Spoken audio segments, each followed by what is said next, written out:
In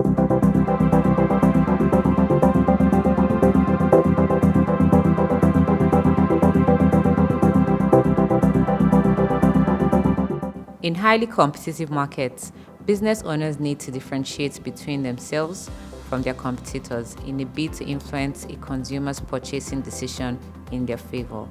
One way business owners achieve this is through the use of brand names.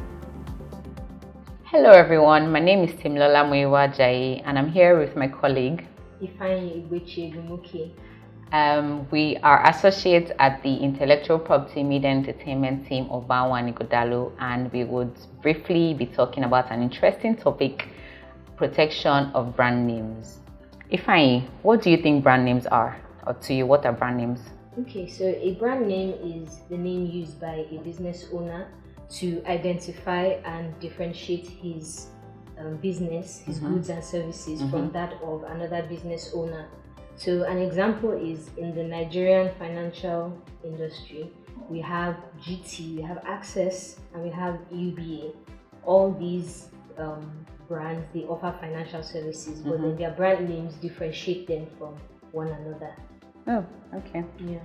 Okay. So on the topic of brand names, what can someone do to protect their brand name? Because it's important, it has financial benefits, and of course, as something that differentiates your business from that of another business, it's important. So what can someone do to actually protect their brand name?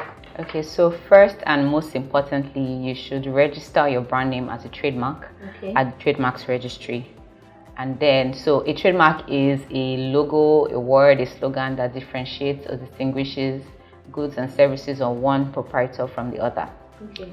And once you've registered that, another thing you should ensure to do is, upon the expiration of the trademark, you should ensure that you renew the trademark. So under Nigerian law, a trademark is valid for 7 years, and you can apply to renew the trademark for a 14-year period, and you can do this in perpetuity. So you just keep renewing rather for 14-year periods.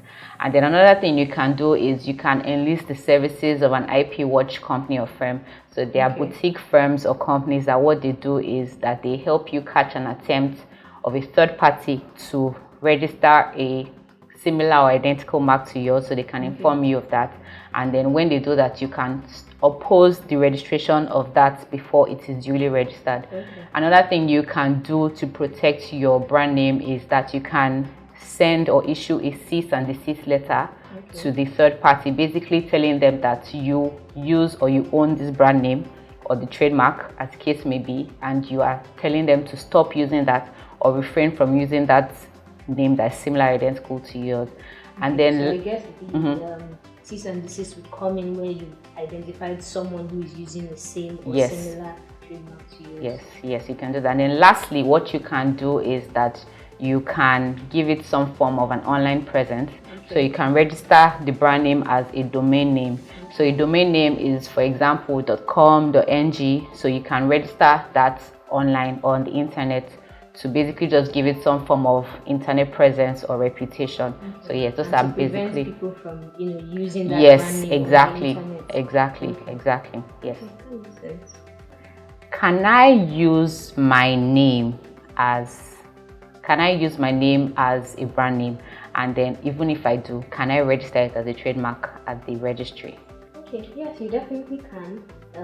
Our trademarks laws allows people to use an individual's name to register it as a trademark in relation to their goods and services, as long as the name is represented in a special or particular manner, you are able to do so. So an example of this is the Guinness trademark, which is essentially the surname of Arthur Guinness, the inventor of Guinness beer. That has been registered as a trademark. A more modern example is Fenty, which is one of the names of the musician Rihanna. Yeah, she has registered Fenty in relation to her cosmetics and fashion line. So it's definitely something you can do. Yeah, and I know she has like Fenty Beauty, Fenty Skin, and different things. That's interesting. What if someone is using a name that is similar to my brand name, or the person is so bold and they are using my brand name exactly? What can I do? I'd say that you should and I've said this before, but you should send that cease and desist letter. Let them know that this trademark or this brand name that you're using is similar, is confusingly similar to mine. It will cause confusion to people that we're the same owners. So let the person know that your own brand name exists, and it's going to cause confusion, and the person should stop using that brand name. And if the person doesn't stop, you can institute an action at the court. This has two legs, in the sense that if your brand name has not been registered as a trademark yet, the best thing you can do is that you can institute a person of action. So for person of action, you're basically just showing to the court that this person is using a similar or identical brand name to yours, is causing confusion in the hearts of the public that you own, or that both you and the third party you have similar businesses, or you're one and the same.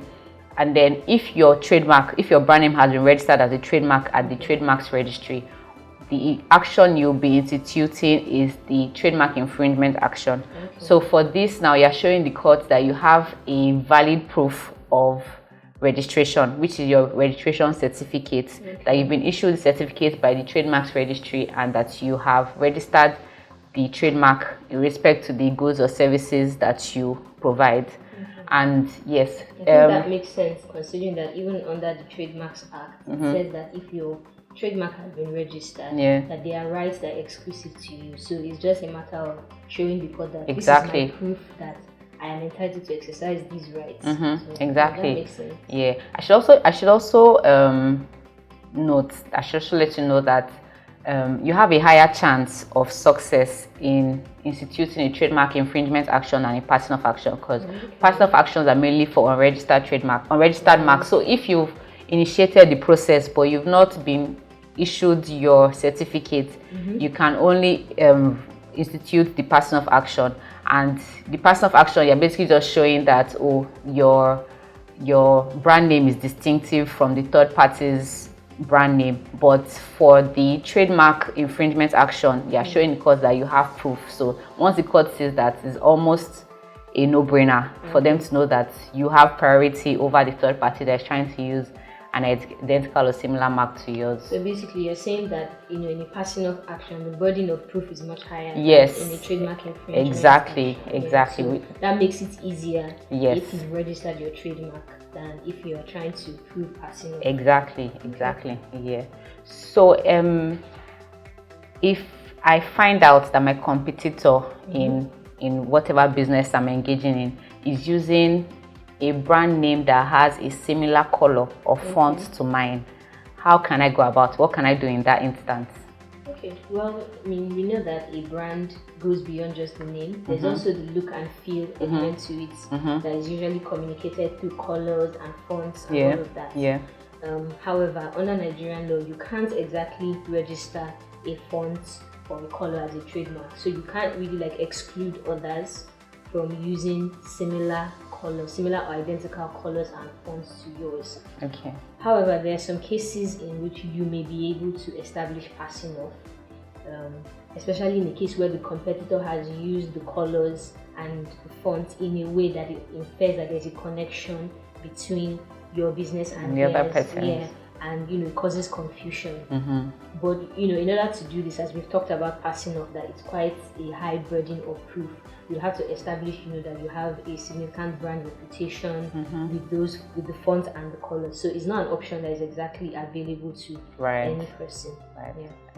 In choosing a name for my brand, are there factors that I should consider, or I can just choose whatever I feel like?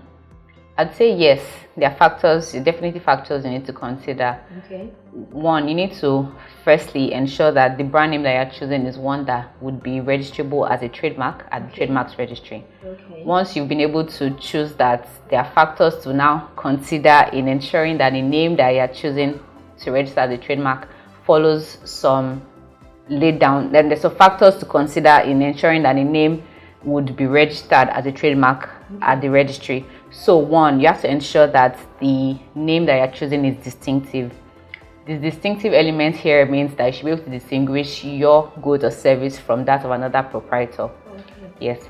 The second element to consider, second factor to consider, is to ensure that your trademark is not descriptive. Okay. Descriptive in the sense that it doesn't describe a quality or characteristic of a good. For example, if you produce or you sell ice cream, and you want to use creamy kind of basically describes a characteristic or a quality of ice cream. Exactly.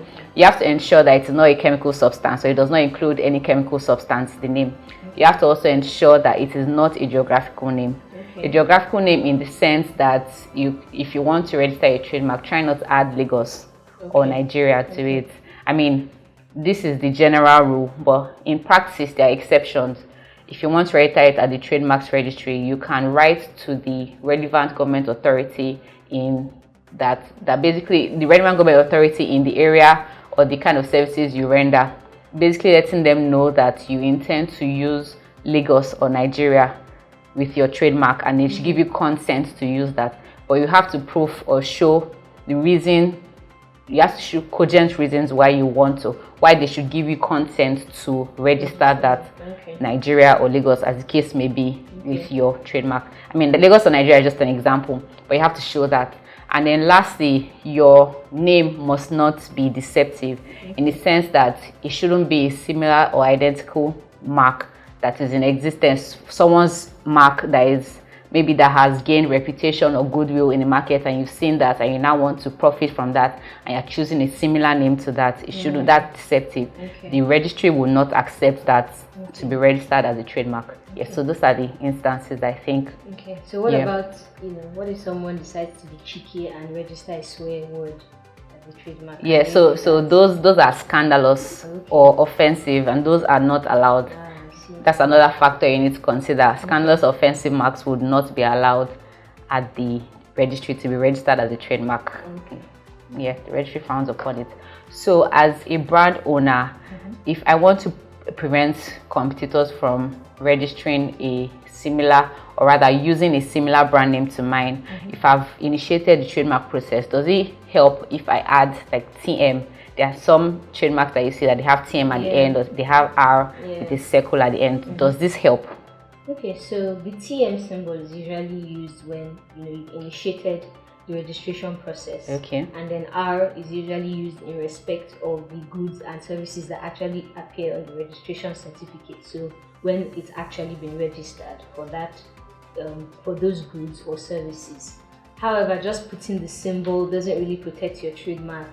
You actually have to register the trademark in any territory in which you are operating your business. Oh, okay. So just putting the symbol is not enough, because if someone does a search and realizes that you haven't registered it, especially in jurisdictions that are first to file, you can just register the trademark without your knowledge. So it's not enough to put those symbols. You actually have to register your trademark.